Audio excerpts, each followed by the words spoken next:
Hello, everyone. So today I'm so honored to have Evelyn, which is the clinical psychologist and the founder of Us Psychologists.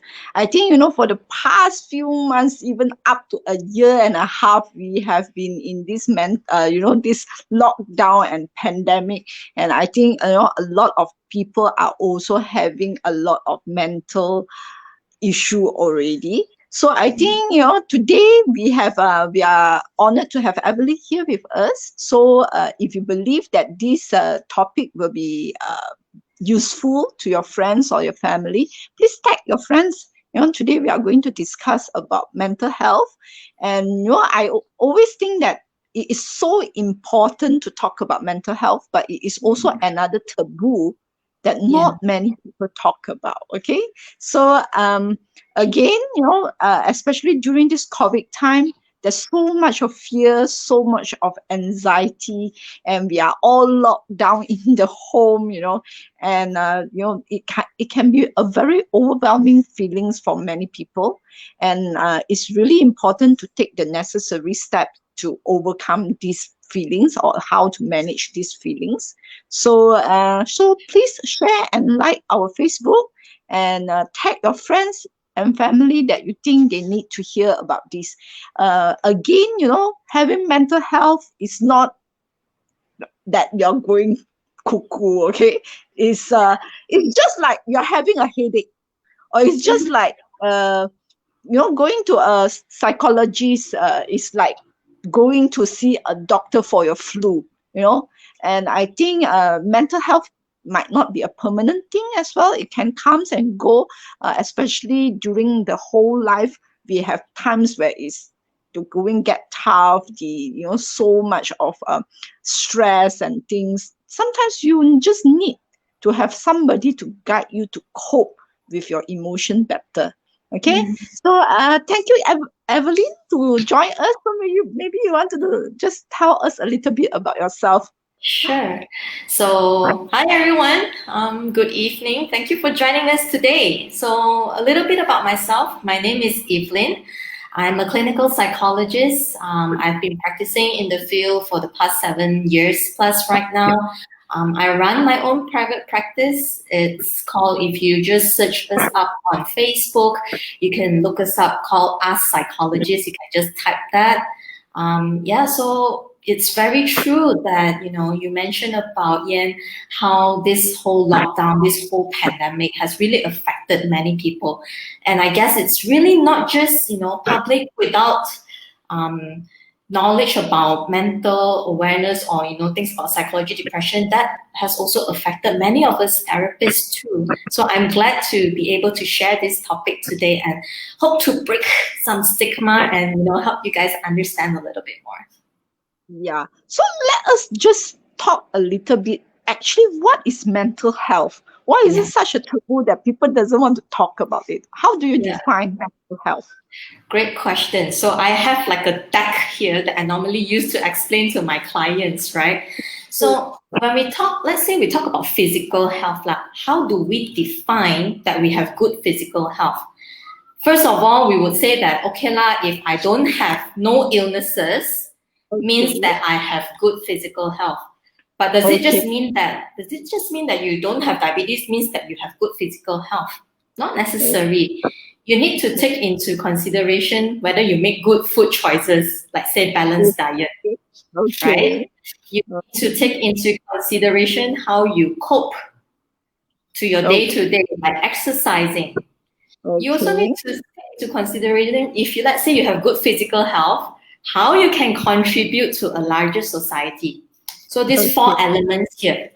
Now, when we talk about mental health, it's also these 4 elements. It doesn't mean that you got no depression, means that I have good mental health.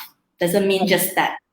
It also means you are able to make good choices, like to balance your emotion, your food, your sleep, to be able to cope with stress, and to contribute to the larger society. You can do more for people. So basically, that is mental health. Wow, that is a very good explanation. Means anytime that you think that you cannot make good choices, especially when you're overwhelming, right? So sometimes when your emotion is so high, you don't know how to make the right things, right choice, right? I think a lot of times when we are angry, when we are anxiety, when we are, overwhelming with emotion, we tends to not able to make a good choice. Then it's time to look for a psychologist, right? Yeah, and Oh, also very important. That's true. When we can't make like good choices, let's say like if some people very stressed, they binge drink, right? That's not a good choice, but in the long term, that can affect your health. So mental health itself is different from having a mental illness. A mental illness like anxiety, depression, it is a medical condition. So all this you will need to see, let's say, a psychiatrist or a psychologist like myself to get yourself diagnosed. But all of us at any point in our lives, we can have poor mental health, especially with the whole lockdown right now. But I think the most important thing is to recognize and see what we can do about it before it so progresses to an illness now. a lot of people doesn't know there's a difference between a psychologist and a psychiatrist. Maybe can you Mm, explain a little bit when is the right time for me to look for a psychologist, or yeah. when is the time to look for a psychiatrist? Right. So a psychiatrist, so psychologists and psychiatrists, yeah. A psychiatrist, they are actually medical doctors. Okay. Okay. They are trained, they specialize in psychiatry and they prescribe medication. They can also diagnose, right? Okay. Psychologists like myself, we don't undergo like medical degree, but we do have a master's in clinical psychology. We do Understand. diagnose, we do therapy, counseling, but we don't prescribe medication. So most Understand. of the psychiatrists, they prescribe meds, they don't really do counseling, but we do counseling, we diagnose, but no medication. Understand. So Mm. usually if I cannot cope, I usually look for a psychologist first. Mm. Then the psychologist might be able to diagnose if I need to meet a psychiatrist or not. That's Right? right. Yes. So normally that would be the process. Even for counselors, they cannot diagnose, but they see therapy, see people for therapy. Sometimes if they want us to diagnose, I do receive, referral from a counselor to us to diagnose. But if we think this person needs medication, then we refer to a psychiatrist. Understand. So a lot of Mm. times, why is it so much of a taboo that people are afraid to tell that they have mental health problem? Yeah, I get that so much, right? And we always say that is it because not enough of awareness, and what is actually the issue? I would think that it's like physical injury, like you say, headache, right? Headache, you can really feel it, and people can see maybe that you look pale or something, or let's say you have like a cut, right? You Yes. can see that injury. But the thing about mental health is a lot of times people do feel the suffering, they do feel that deep sadness, that loneliness. But because it's not something that you can see per se, all these kind of emotions, I think that's one part. Another part would be really, I think it's really about awareness and education. Yeah. So if anyone have any questions, please feel free to ask them. Yeah. Yeah. Well, I think it's true because nobody talk about it. Even I have an Mm. overwhelming feeling. I might just think that, oh, that lady is being drama lah, or maybe she doesn't have a high EQ to control her emotion lah. So I think Mm. because people don't talk about it, and even Yeah. they feel overwhelmed, they didn't know that this is actually an anxiety, or this is Mm. actually a depression. They don't Yes. even know that. So, and Yes. sometimes I think it's also very hard to differentiate whether you are just being demotivated or you are actually Mm. experiencing a chronic depression, Mm. right? So Yes. how do we know when it's time to seek for help? Yeah. Yeah. So linking what you nicely put earlier, Yan, about anxiety and depression, a lot of my clients, especially right now with the pandemic, right, they would complain like, "Oh, my chest feels a bit tight, my heartbeat very fast, and sometimes dizziness. Am I having a heart attack?" They go do all the different scans and stuff, and it turns out to be fine. So like what you mentioned, right? They maybe they don't have the awareness that it can be because of high stress that leads to anxiety. Stress can lead to anxiety. So if you start, there are a few things that everyone can also take notice. I'll split into three categories, okay? How you think, how you feel, and how you behave. These three areas most of the time will be affected if, let's say, you are going through a tough time. So thinking, meaning to say, for instance, maybe you have a lot of negative thoughts. Maybe you realize that, recently I start losing concentration, cannot focus. And then when I try to do certain work, I just feel like I cannot. That's the thinking part. The feeling part is, feel demotivated, feel very sad, or sometimes mood swings, suddenly very angry, very pek-cek, right? Or you feel very helpless. The behavior-wise would be, if you notice yourself, your appetite has changed, either eating a lot or too little, sleeping too much or too little. So all these things are something that we can try to take note of. Okay. I think the first time I have this anxiety attack or panic attack was when I was very young. And I think maybe it was like 10 years old or 12 years old that I feel like it's hard to breathe. And I think it's like just hard to breathe and things like that. And then my mom, brought me to see a psychiatrist. I don't know at that time was a psychiatrist or actually a psychologist. Okay, so so then I learned. I think I was very lucky that my mom is a person who always for help. She is not a person who like you have problem then keep to yourself and that's it. She's a person who whenever there is a problem, we always look for help. Whether whatever help is needed. So I think then I learned that actually sometimes your mind didn't know that you are having this problem, but you already have all these type of symptoms. Like what you said just now, that you start to have negative thoughts, you start to have mood swing, like you can't feel joy, or you become it affects your normal life, I think. Once it affects your normal life, you should seek for help. I think in my course of time, I also periodically will look for psychiatrists or psychologists or even counselor, or even I go for coaching. Of course, it's a you can see it's a really different level. Like when you have emotional issue, maybe you need somebody to talk to, and you start with psychologist, right? Then when it affects you so much that you can't sleep, you can't eat, then you most probably need to go to psychiatrist to have some medication. Because I remember sometimes my staff said, this person is eating sleeping pill. I said, if you can't sleep for 3 days or 7 days, you better eat sleeping pills, or else you might have, of course, eating the sleeping pills is not good in the long run, but I would think if you can't sleep for 3 days or even 7 days, better start eating something, right? And also, I think like counseling, sometimes when you have challenges in life, whether it's in your marriage, in your career, you go for counseling. And like for me, even though I don't have, I can overcome the challenges, but I still go for coaching because we want to perform better in life. So I think if you look at that spectrum, it's like at different time you look for different people to help you.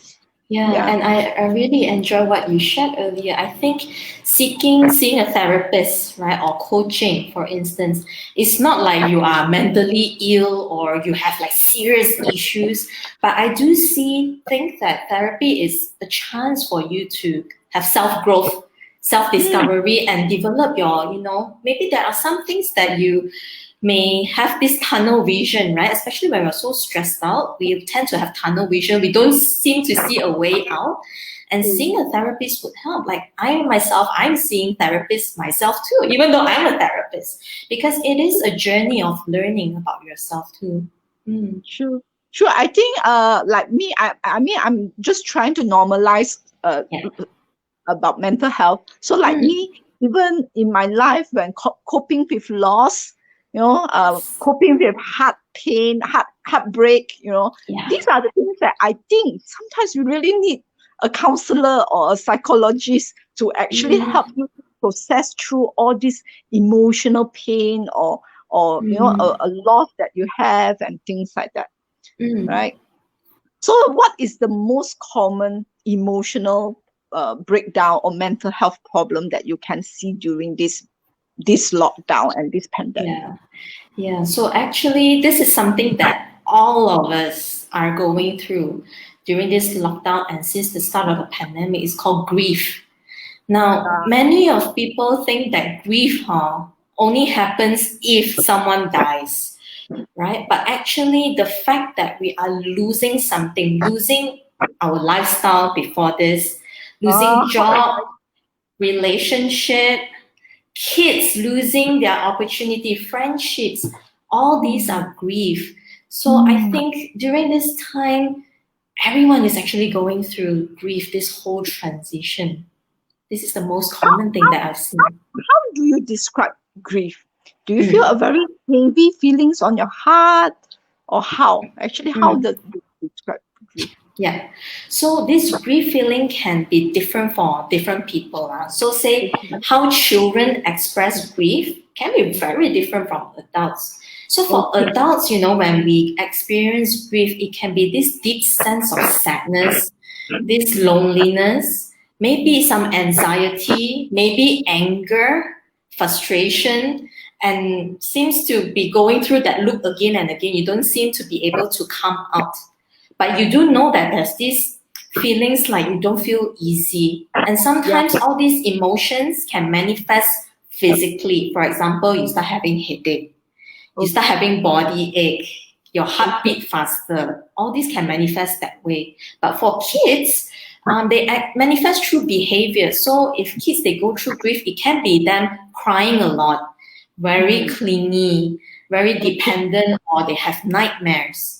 So different people, they express differently too. Okay. So if you could see kids having breakdowns, it can be also a sign of overwhelming feelings, right? So Yes. we adults, I think, is the same.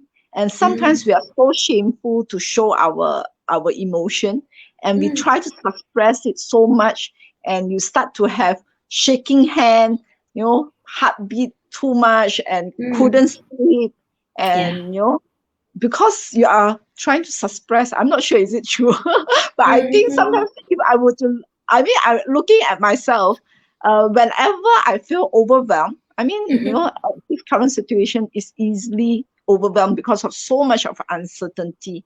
So whenever I feel overwhelmed, I think it's really important to just express the emotion, whether to talk to somebody or go for a workout, or just to release the energy, because sometimes when I don't have the time, like continuously few days I was like overwhelming, I can start to feel my hand is shaking.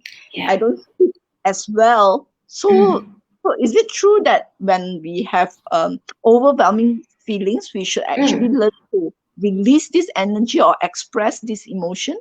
Yes, I would, for me, 100%. Whenever we are overwhelmed, right, and it affects our mental health, a lot of times it's because of environment factors, right? Like yourself as an entrepreneur or people who are working, lost their job, all these environmental factors is a form of stress. And whenever we are stressed, our body will actually biologically, it produces this thing called stress hormone.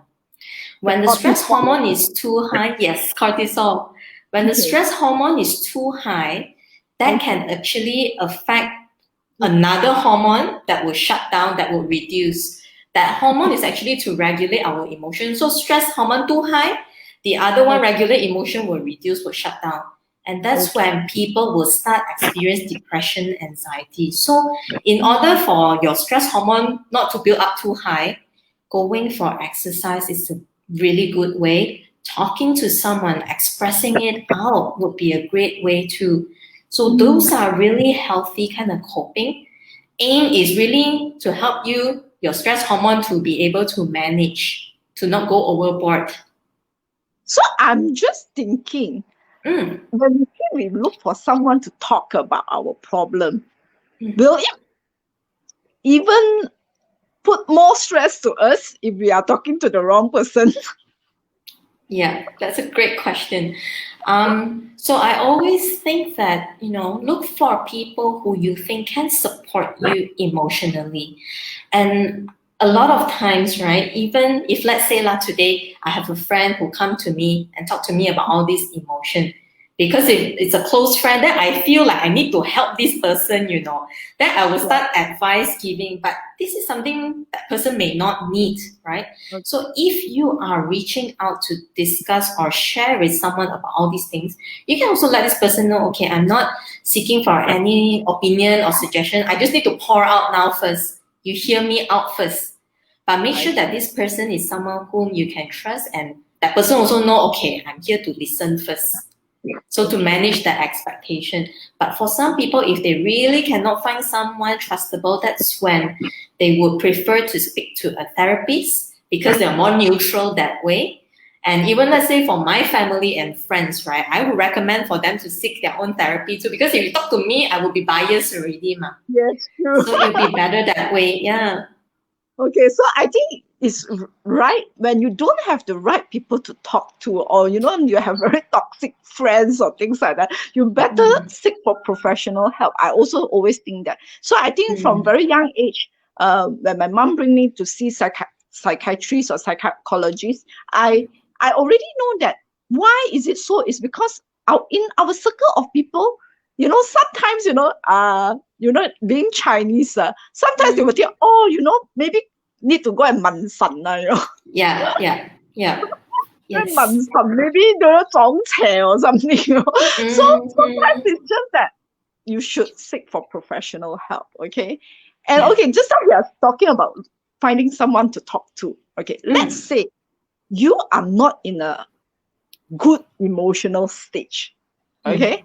And somebody come and look for you and want to talk to you and pour their problem to you. How? Yeah. So if I am the listener, I'm not in a good place myself. Yes. Now there are two ways. First one, if let's say this person, this person really maybe no one else to talk to, and if you think that you are still okay to take in, first thing first, I would think as a listener helper, please find your own support too. As much as you're listening to other people, you're also human. You will also feel stress. So do find your own support too. The second path that we can take is, if you think you have an open relationship with this person that you can really talk and share, you can also share with this person, hey, I know that, you're going through a difficult time. Recently, I've gone through a really bad space as well. As much as I really wish to help you, what do you think that, maybe we go seek other alternatives? Let's say seeing a therapist. If you want me to go with you, we can do that together. So at least make the person feel supported and a right channel to seek for help as well. I think that is really important because sometimes, especially during this pandemic, everybody are almost quite overwhelming. And sometimes when you call that person, you also don't know whether that person is at what stage, Maybe that person is also at a breaking stage and you go and pour everything to that person. It might not be good for both, actually, because that person might fire back to you and get emotional and things like that, right? So I think it's always important to check on each other, the state of the mind. And I always encourage it's always better to go for professional help.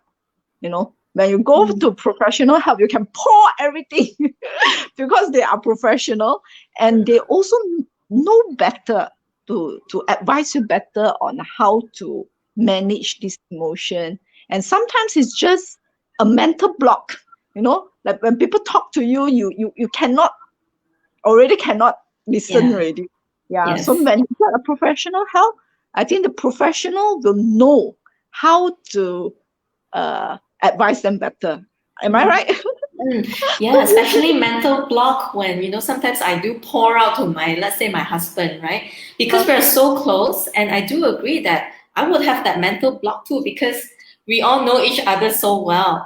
So I think again, going for therapy is really to pour all these things out, to learn about yourself and to learn new ways to cope as well from someone who is in a very neutral stance. Mm. So how do we know that we are almost burnt out? Because I feel that a lot of time people, sometimes our mind are so strong, but our physical body is not as strong. That you keep on thinking, I can do it, I can do it, I can do it. Then suddenly you burn out. What are the signs of burnout before you actually burn out? So burnout, a lot of times it can come from, again, accumulated stress. When you reach to chronic stress, then you will burn out. So there are three main areas that you can look at: the physical, your body part, your emotion part, and your behavior. So physical is like, you feel tired most of the time. Then you suddenly would fall sick. Then when you fall sick, then you lagi kanjiong, oh, is it COVID or something like that? But you check it's okay. Or, you have sleep problems. You can't sleep very well. These are physical symptoms. Emotional wise would be, sometimes you feel like, I feel really useless. I have a lot of self-doubt, feel like a failure, even helpless, and this sense of loneliness. This will be the emotional part. Behaviorally, like going for work right now, working from home, you feel like you don't have motivation. You don't feel like socializing with a lot of people. And I do notice even more so for now, there's this thing called sleep procrastination, right? Where people will just stay up late, don't want to sleep. Don't need to go to office, right? Yeah, So you go to office. But there's also this emotional like overwhelm, like, okay, now it's like my time. I want to have me time, right? Then the next day wake up feeling tired. Or even if you notice yourself drinking more, binge eating more, there's these changes. These are some of the signs to look out for. I have some symptom now. So I think when it comes to burnout, especially for entrepreneur, it's always like, okay, I can do this a bit more. I can finish this task first, and next week it will be better. And next week there's something new coming in again. Then you keep on postponing your health, I think, because you think that you can take it. So I think I recently I have a breakdown because I just get a jab, right? This vaccination, my second jab. Okay, so after the jab, I was like thinking, okay, people say after AZ second jab, not much symptom and not much side effects. So to me, it's like, okay, the same day I was doing a workshop, and the same day I was doing workshop, it was okay. It wasn't anything. Then one thing pulsed to another and things like that. And I was having migraine. I didn't know it was because of my wisdom tooth. So I was like having migraine for 2 weeks. And I was like, trying to meet deadlines for my workshop and trying to things like that. And one day when I was like talking in a group of people and I have breakdown, like I cried. I was like, what happened to me? So then only I realized, actually, when you're not feeling well, your body is telling you that you need to rest. And when you keep on postponing it, thinking that it's all right, it's actually a sign. I mean, it's already burnt out. So that time, but I think, again, how do you de-stress and how do you reboot is very important. So to me, for my case, how I usually de-stress is through exercise. I think no matter how lazy I am, I definitely need to exercise. Like I exercise, I think almost like 5-6 times a week. Because if I don't exercise, that kind of energy is either stuck inside or sometimes you become low energy because you don't exercise, sedentary lifestyle, right? So I think that is one. And number 2 is reboot. Like, what do you do to reboot back? Like, start off back, right? So I think for me, it's massage. After a good massage, a good night's sleep, the next day I feel like, wow, okay, I'm back to normal. ready to go. Yeah, yeah. And I think it's so easy for us to cross our own boundary, right? As much as, when we talk about relationships, partner, there is like personal space, there are boundary, but it's so easy to cross our own boundary. Let's say we overwork, we think that we still can push a bit more, like a bit more.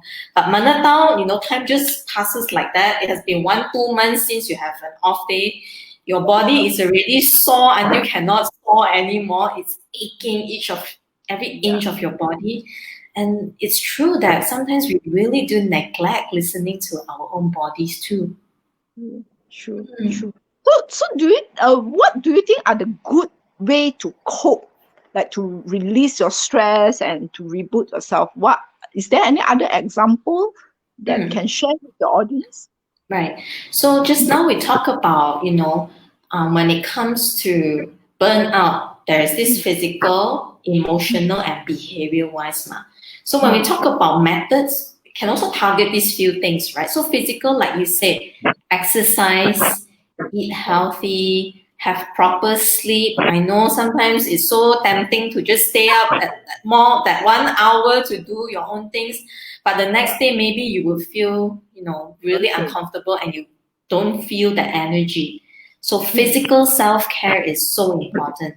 Emotional and mental self-care can be, watching a movie, let's say in a week, just have that 1 day off day or that half a day off day. I think your body has been so patient with all of us, with ourselves, to work, to do this, do that.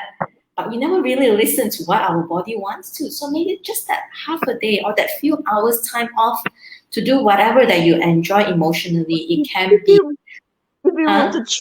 If you were to choose to watch a movie, do you recommend a sad movie, or no, it's not advisable to watch too sad kind of movie? Yeah, movie, I think that's anything that entertains you, right? For me, I am not a fan of watching sad movie. That will make me feel even more sad. But some people will make them feel calmer too. So whatever that works for you. Some people, they want to watch like those funny movies, right? Some people scary movies, action movie. Yeah, some people think that watching scary movie can distress. Where I find it very stressful, but they might find it very distress. Yeah. Yeah. So anything that can be fun, right? If let's say you want to find someone to do with you, because right now I think whenever we talk about self-care, it's almost like this very heavy, like, okay, I need to self-reflect, I need to meditate. Those would be very helpful, but maybe add a few jabs of funness in it also. You can do it with friends, cook together with your friends through Zoom. I did that before. It's really very fun. Anything that, can connect you with other beings. Okay. So just now we are talking about overdoing it, right? But there is also situation where you're not motivated to do anything.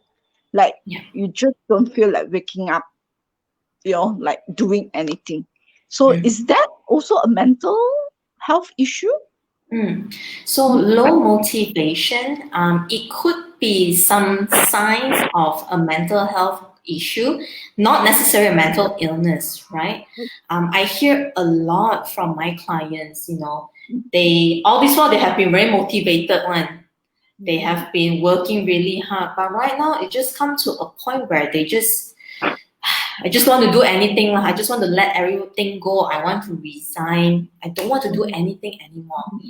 And I would say that perhaps this person has already reached a state of burnout already. When we are burnt out, a lot of times we just don't want to do anything. We are not motivated. And this can again lead to emotion exhaustion. You feel very sian, but mentally and physically as well. So I would say most likely it's you've been working for so long, accumulate until one day your body is just like, I cannot trust you already, like I don't want to do, then snap. Then you feel that low motivation. That's because maybe we haven't been listening closely enough. So I'm just thinking, at what stage do you think they should start taking medication? Like, when you are having so much of anxiety or Yeah. maybe depression, Mm. at what stage you take? Because there's a lot of taboo in saying, oh no, you should not take this type of medication. So Yeah. is it right to take medication, or is it better not to take medication? Right. So I would say this. So medication wise, if let's say you notice yourself, like you mentioned, you haven't been sleeping for a few days already. A person who hasn't slept for 2 days or 3 days, even without a mental health condition, you cannot function. And that would True. be best for you to seek out to see, let's say, a normal MO, or if you want, you can see a psychiatrist to see if there's anything more, right? If you notice, the key word here is if you notice, it starts affecting your life. So you're not eating well, not sleeping well. It's affecting your social life. It's affecting your work. You cannot focus. You don't want to talk to anyone anymore. This would be the time that it would be advisable to reach out to a psychologist or a psychiatrist. But of course, anxiety and depression, different severity also. There's mild, moderate, severe. Yeah. A lot of times, mild to moderate, it depends on individual. Maybe you may not need medication even. But if you reach to a severe stage whereby you have even thoughts about ending your life, you have thoughts about self-harm, and that will be the time that, seeking out to a psychiatrist and maybe medication will help. And with a lot of psychiatrists I work with, they wouldn't want you to take forever and ever also the medication. So that's why medication can help you to manage the stress hormone and the emotion hormone that we talked about earlier. Seeing a psychologist or a counselor can help you manage those environmental factors related to stress. Some people, why they take medication for so long is because maybe they take medication managed biologically, but all these stresses not addressed yet. So when you take out the medication, then you crash again. So combination treatment will be the best, but of course, again, depending on severity. Yeah, I think it's true. I think when I was processing loss that time, I went to psychiatrists and I went to psychologists as well. Because when Yeah. you go to psychiatrists, because you can't sleep, you can't function, your hand is shaky, your heartbeat is too much, and frankly, a tablet, it can really calm you down. Yes. And but again, like you say, if the problem is not being solved, you definitely need to talk to a counselor or a psychologist to process that emotion or things like that, so that by the time you recover emotionally, you can actually also take off the medication. Yeah. Yeah. Yeah. Good. A lot of Okay. people, they are scared that it's long-term medication and you need to take forever and ever, but not necessary. Not necessary.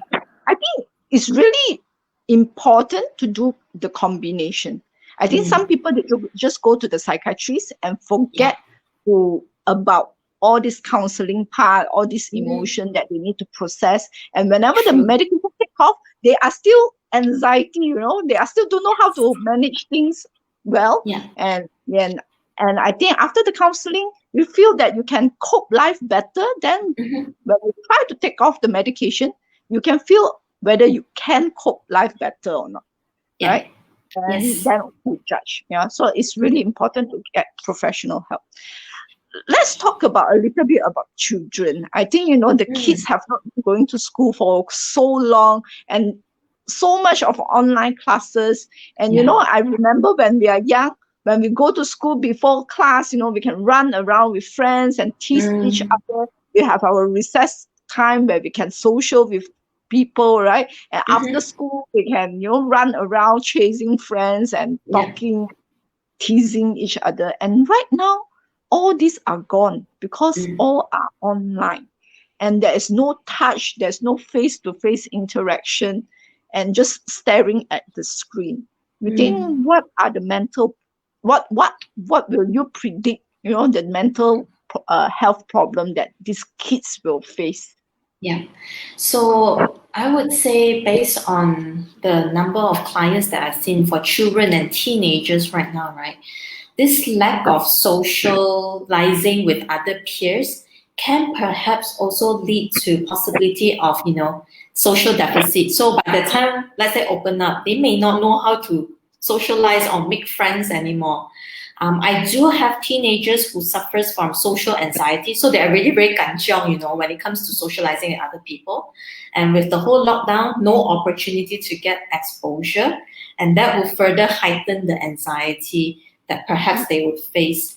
The second part is also, when it comes to learning, because right now with the whole lockdown, right, some studies, they also predict that that also may affect a child's developmental, right? Not socializing enough, learning not so effective also. So maybe when it comes to learning, that can play some effects as well. So I would think socializing and also their own learning in that aspect. I'm sure.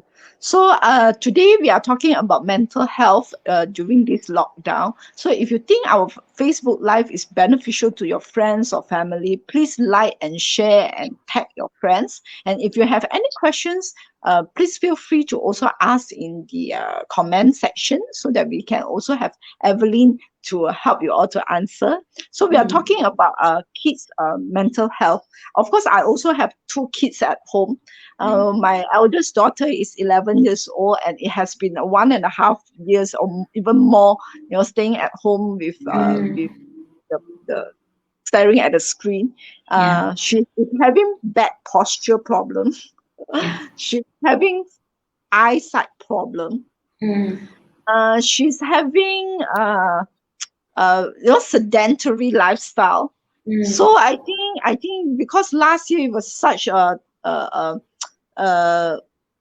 like everybody are learning how to cope with this lockdown, right?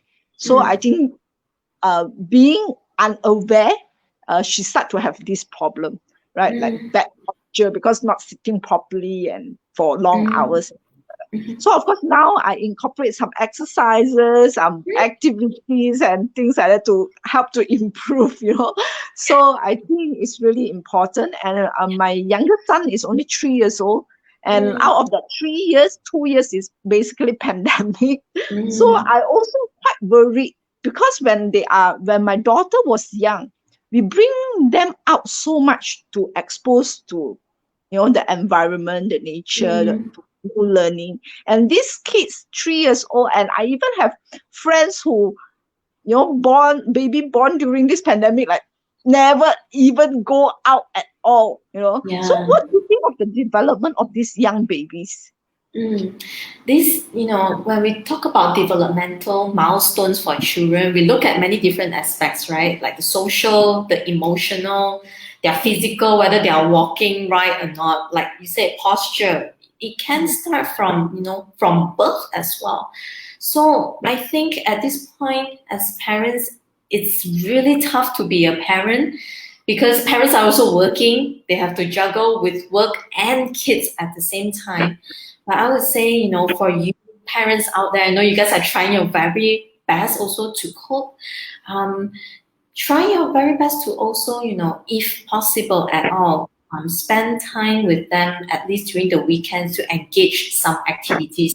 If you Google up, right, activities that is age appropriate for younger children, toddlers, or primary level or secondary level, I think a lot of times going down to their level to connect, that can be tough, but it's also very, very important because right now they don't have the same age peers to connect already.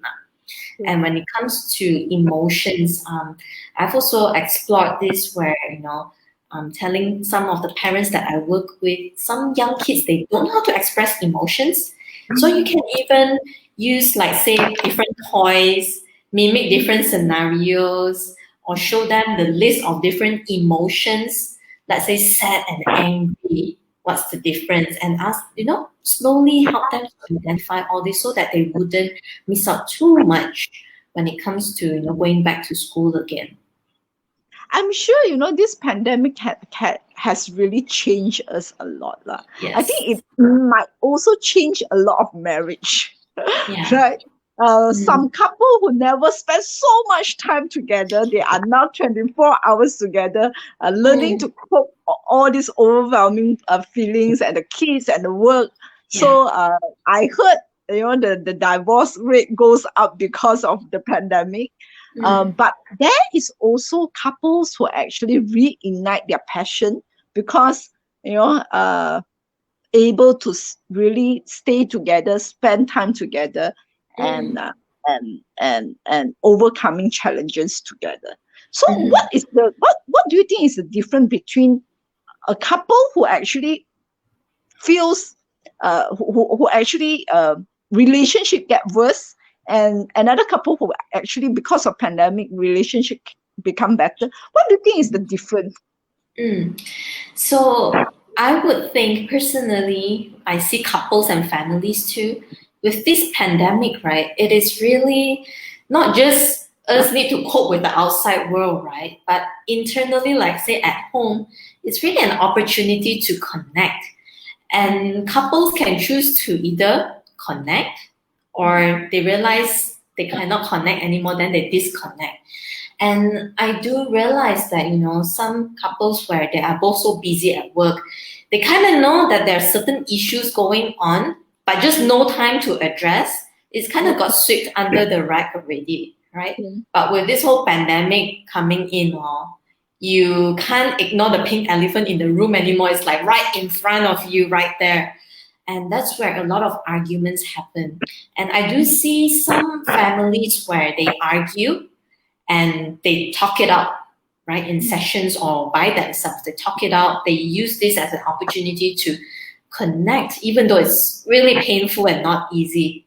But I think, again, in any relationships, it's both ways as well. So I think, again, coming back to whether this couple, when they started the marriage and right now, maybe the priorities is already different. Maybe what they see is already very different, and having kids as well. Okay. So I think we did a couple of Facebook Live talking about making love and not make war during pandemic, so that you can reignite your passion, your sexual passion with your husband, and that can actually, I think sexual health and mental health are both a taboo that people don't talk about, but both are so important in our life. So I also think that it's really important to normalize sexual health talk, and also to normalize the mental health talk, that people will openly talk about it, because sometimes it's not difficult solution. It's just that you need to talk about it so that there is a solution, right? So it's like sometimes even like just talking about your feelings, you are able to just process it, and that's it. You don't really need a doctor, you don't need anything, but just by talking about it, it helps you to process better and helps you to cope better. So how can we encourage people to talk more about mental health or even sexual health? You know what's interesting, Yan? Recently I was doing a workshop with a peer of mine about sex and intimacy too, right?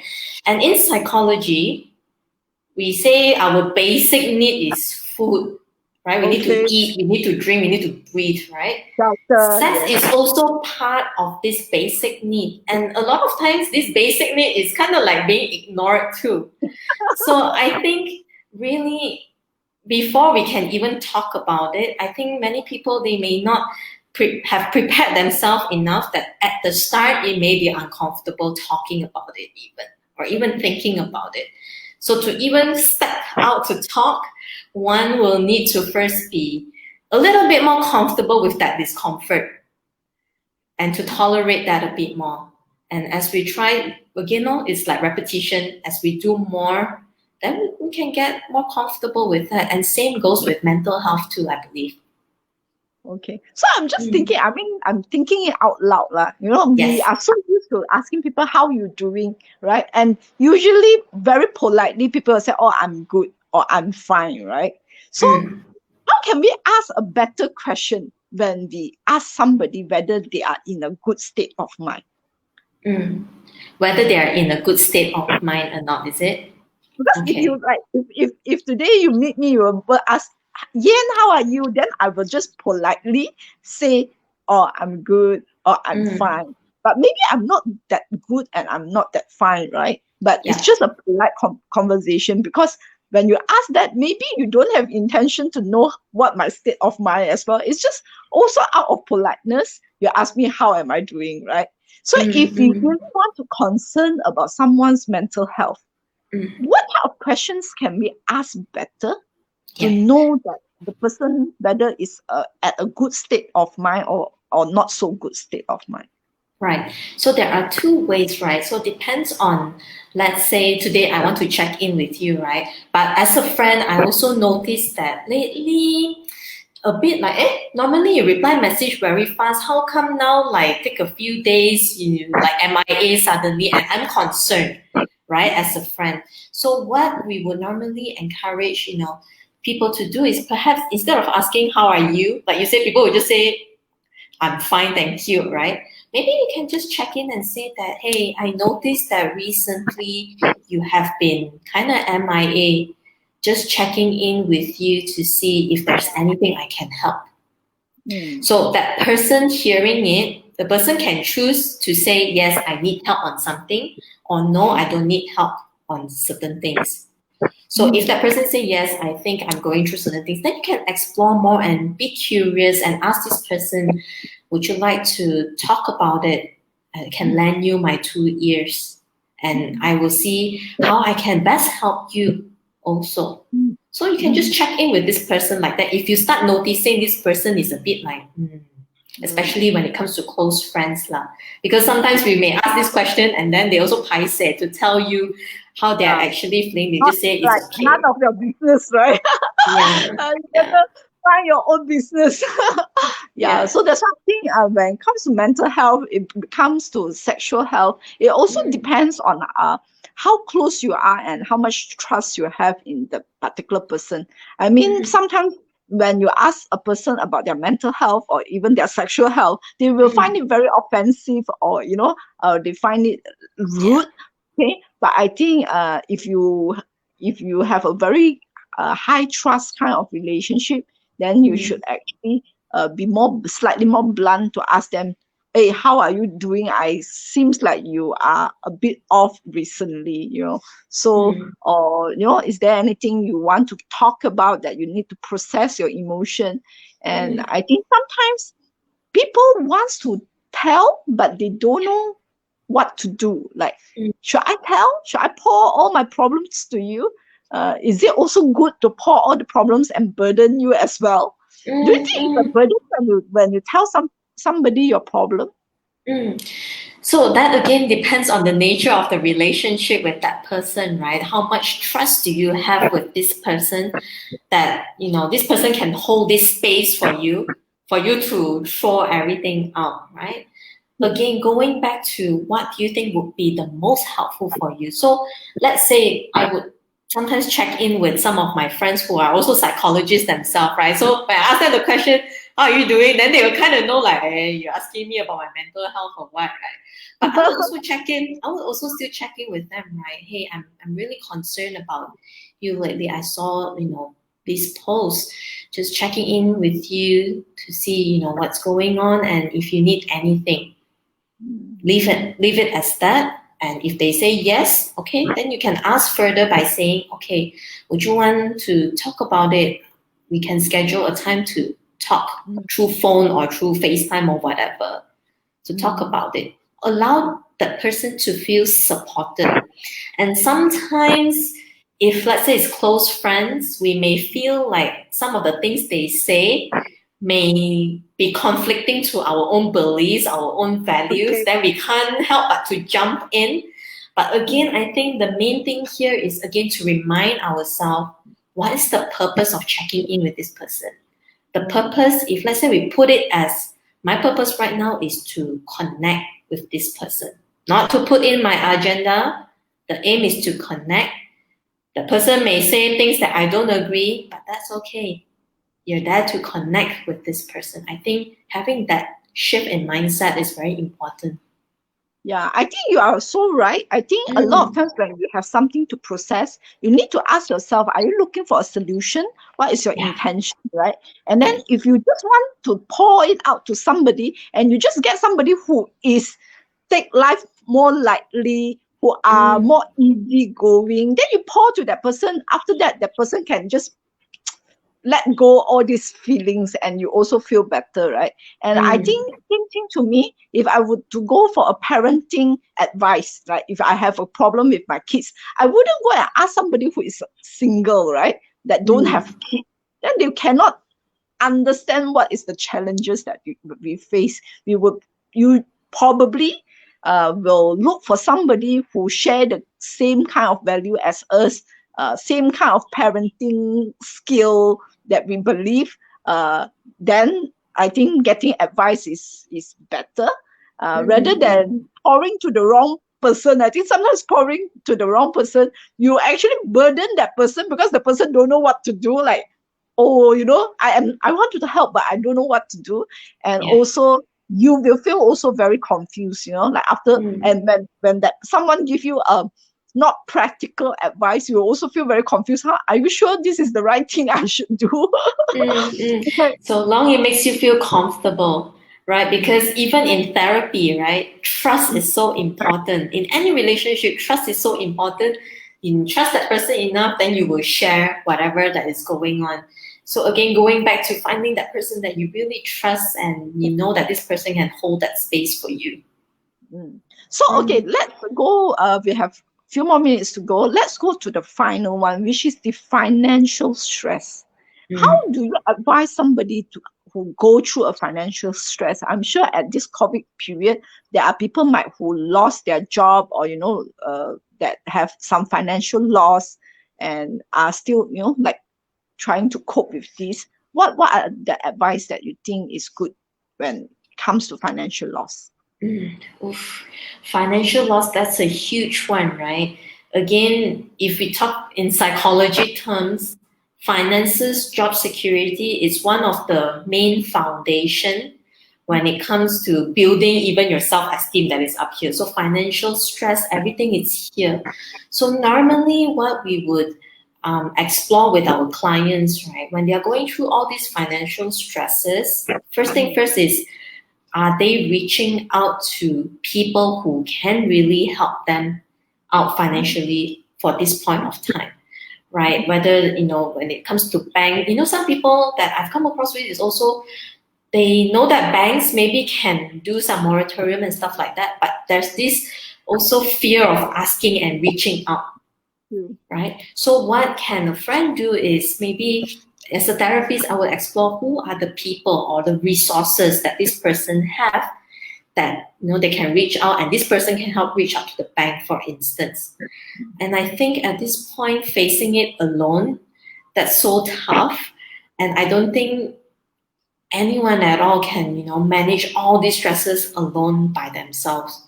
So if, let's say, in the event you have financial stresses, and you want to know that, whether this is affecting your mental health, creating anxiety and whatnot, you can reach out to speak to a psychologist, because the psychologist will need to understand what is actually going on to give you a better picture, and then to see how you can leverage on the existing resources you have to help you through this time.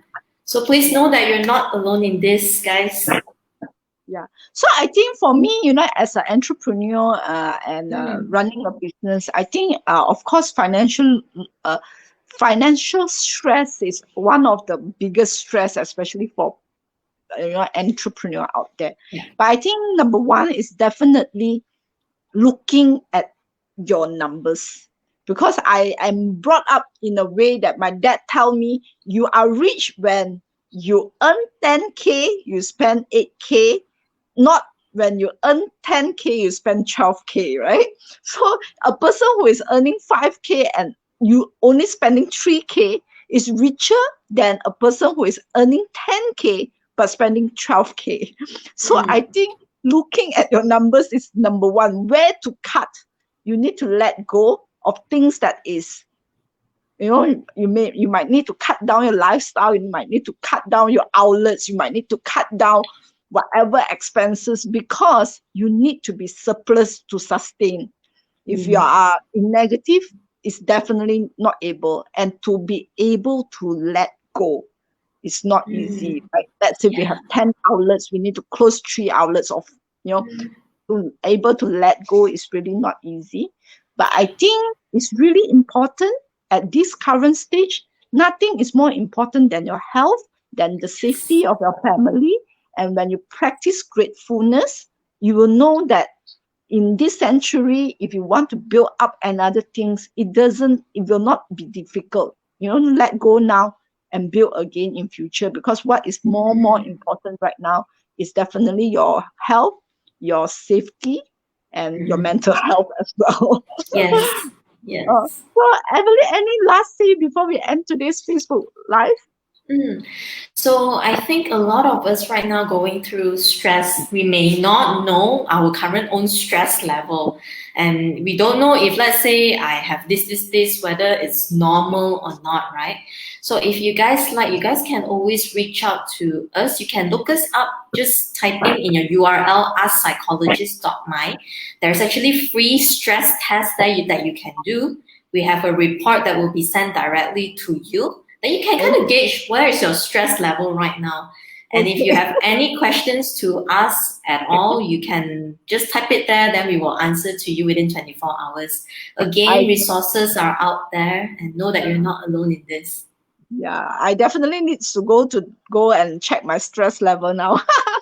Okay, so I think it's true. I think, frankly, I always think the world is an abundant place. There is a lot of resources out there, but it's not being distributed well. And if you always ask and reach out, you will be surprised at how much of kindness and generous people out there. Maybe sometimes it also take a lot of ego and pride. Need to let go a lot of ego and pride to ask for help. But I think it's really important for us to be able to ask for help right now. Okay, so if you all have any doubt in terms of your mental health, go to Ask Psychologist. Askpsychologist.my, is it?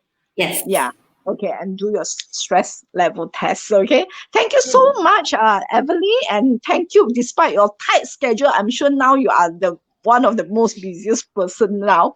So thank you, and feel free, anybody, if you have any questions, can feel free to comment, or to comment, to send us a DM, or even you can personally send DM to Evelyn. You can also follow Evelyn. Do you have an IG? Yes, I do have a Facebook and IG account. So you just need to go to your Facebook or IG. Just type Evelyn, EVELYN .PSYCH psych. Then you can find me and can DM me. Okay, thank you very much. Thank you, everyone. Thank you. Stay safe. Okay. Stay safe. Bye. Bye.